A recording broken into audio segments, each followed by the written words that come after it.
La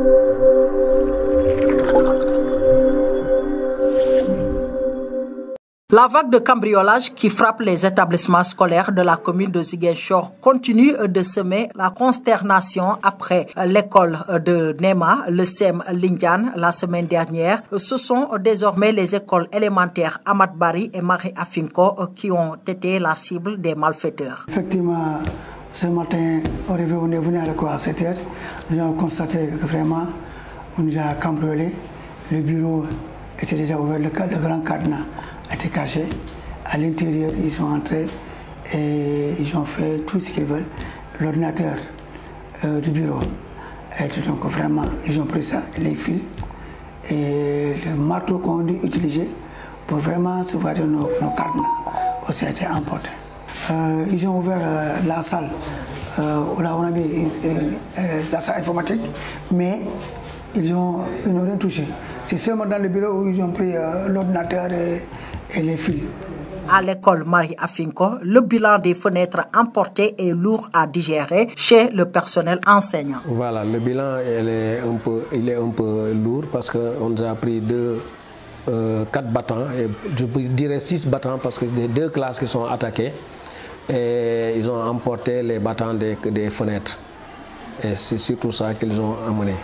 Voilà, on lancerait à la communauté le message, c'est de sensibiliser peut-être les enfants et aussi de faire tout pour que la population s'investisse dans la surveillance des écoles. Parce qu'on ne peut pas, l'école appartient à la communauté. Donc c'est la communauté qui doit veiller à ce que peut-être les enfants ou bien les gens arrêtent de cambrioler. Et les années passées, avec les événements, on a eu à réfectionner plusieurs fenêtres et ça nous a coûté un bon nombre d'argent. C'est lourd, le budget était très lourd. Parce que là, vous voyez même le bâtiment, là, presque 5 classes, toutes les fenêtres, on les a emportées et on a sorti un budget pour refaire d'autres. Les auteurs toujours non identifiés réveillent une vieille doléance, celle des gardiens dans les écoles. Ahmad Bari, vraiment, je peux dire ça une fois, c'est parce que nous avons un problème de clôture. C'est pourquoi le CG ne peut pas vraiment s'engager avec un gardien. On prenait un gardien, tout le temps il le faisait.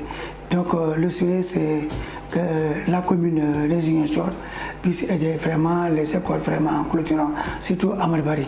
Vraiment c'est une école qui souffre de ça. Et Ziguinchor vraiment, on déplore beaucoup. Les écoles sont cambriolées pendant les ouvertures et même pendant les vacances ils sont cambriolés ici. Nous-mêmes hier on parlait avec un veilleur qu'on voulait engager. Mais je ne sais pas, j'ai laissé la directrice discuter avec ce veilleur pour pouvoir peut-être sécuriser un peu l'école. On n'a pas de moyens, mais on prendra nos propres moyens pour peut-être l'intéresser. Ce n'est pas le payer, mais l'intéresser pour au moins qu'il puisse aussi veiller à ce que vraiment l'école soit bien gardée. Donc c'est surtout ça la demande peut-être aux autorités de nous aider par rapport à la surveillance des écoles, afin que peut-être la mairie puisse prendre le cas des gardiens pour au moins garder les écoles vraiment intactes sans qu'il y ait des cambriolages. Face à la multiplication de ces actes, il devient urgent de mettre en place des mesures de sécurité adaptées dans les écoles de Ziguinchor. La protection des établissements scolaires ne doit plus être une simple promesse, mais une priorité partagée par tous.